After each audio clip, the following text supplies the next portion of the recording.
গুন্ডারাজ খতমের দাবি তুলে গুন্ডাদের নিয়ে উনি মিছিল করছেন। অর্জুনের নিশানায় তৃণমূল প্রার্থী। আপনাকে কি ভর্তি করিয়ে দেবো এমসে?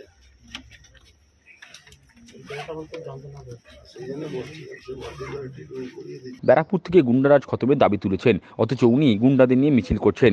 চাকলা দোলতলায় আক্রান্ত দলীয় সমর্থককে দেখতে এসে বৃহস্পতিবার এভাবেই তৃণমূল প্রার্থী পার্থ ভৌমিককে নিশানা করলেন বিজেপি প্রার্থী অর্জুন সিং। তার কটাক্ষ, তৃণমূল প্রার্থী গুন্ডারাজ শেষ করার কথা বলছেন, উল্টে তো উনি গুন্ডাদের নিয়ে মিছিল করছেন। তার দাবি, গুন্ডারাজ উনি তৈরি করেছেন, গুন্ডারাজই ওনাকে শেষ করবে। ওই যে অপরাধ শেষ করার জন্যে, গুন্ডারাজ শেষ করার জন্যে দায়িত্ব নিয়ে কালকে পার্থ ভৌমিক মিছিল করেছিল না, সব গুন্ডাদেরকে নিয়ে। গুন্ডারাজ শেষ করার জন্য গুন্ডাদেরকে নিয়ে মিছিল করেছিল। সেই লোকটাকে আপনাদের মাধ্যমে প্রশ্ন করছি, কি এটা কোন গুন্ডা নিয়ে চলছে? তুমি গুন্ডারাজ তুমি তৈরি করেছো, গুন্ডারাজই তোমাকে শেষ করবে। বিজেপি প্রার্থী অর্জুন সিংয়ের সমর্থনে পথসভায় যোগ দেওয়ার কারণে এক বিজেপি সমর্থক ব্যবসায়ীকে মারধর করার অভিযোগ উঠল তৃণমূল আশ্রিত দুষ্কৃতীদের বিরুদ্ধে। জেঠিয়া থানার হালিশহর দিঘিরপাড় এলাকার ঘটনা। আক্রান্ত বিজেপি সমর্থক 44 বছরের কিসমত আলী কাপাচাকলা গ্রাম পঞ্চায়েতের চাকলা দোলতলার বাসিন্দা। ঘটনার পর থেকে আতঙ্কে ওই ব্যবসায়ীর পরিবার। অভিযোগ, গত 30 এপ্রিল দুপুরে জেঠিয়া দিঘিরপাড়ে বাইক থামিয়ে পিস্তলের বাঁট দিয়ে পেটায় তৃণমূল আশ্রিত দুষ্কৃতী ল্যাংড়া বাবন সহ তার দলবল। বৃহস্পতিবার আক্রান্ত দলীয় সমর্থককে দেখতে তার চাকলা দোলতলার বাড়িতে আসেন ব্যারাকপুর কেন্দ্রের বিজেপি প্রার্থী অর্জুন সিং। তার অভিযোগ, থানা অভিযোগ নিতে চায়নি, উল্টে আক্রান্ত ব্যক্তিকেই ধমক দিয়েছে। বিজেপি প্রার্থী বলেন, আদর্শ নির্বাচন বিধি জারি থাকা সত্ত্বেও পুলিশ নিষ্ক্রিয়, তাই এসপি ও জেঠিয়া থানার ওসির বরখাস্তের দাবি জানিয়ে তিনি নির্বাচন কমিশনে নালিশ জানাবেন। এখানে জেপি পান্ডে আর থানা ওসিকে চাপ দিয়ে এইসব করাচ্ছে, থানা ওসি কাছে প্রেসার দিয়ে এইসব করাচ্ছে। ও পার্থ ভৌমিকের কথা ও ট্রান্সফার করেছে, এখানেই এসিপি আছে।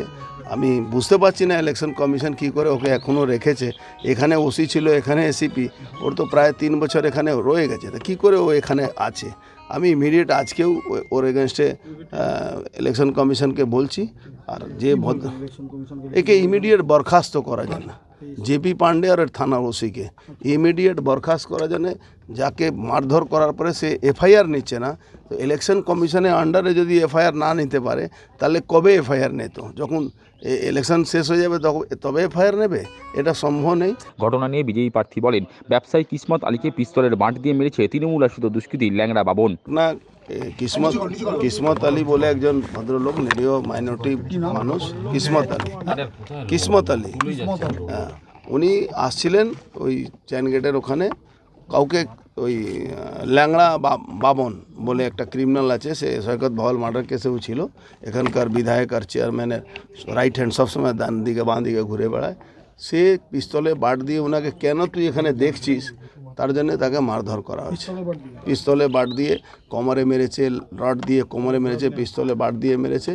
এবার উনি থানা যখন যান, থানা ওসি বলে কি, উল্টে ওকে ধমক দেয় কি, ও বললো কি এখানে সিসিটিভি ক্যামেরা আছে, আপনি দেখে নিন।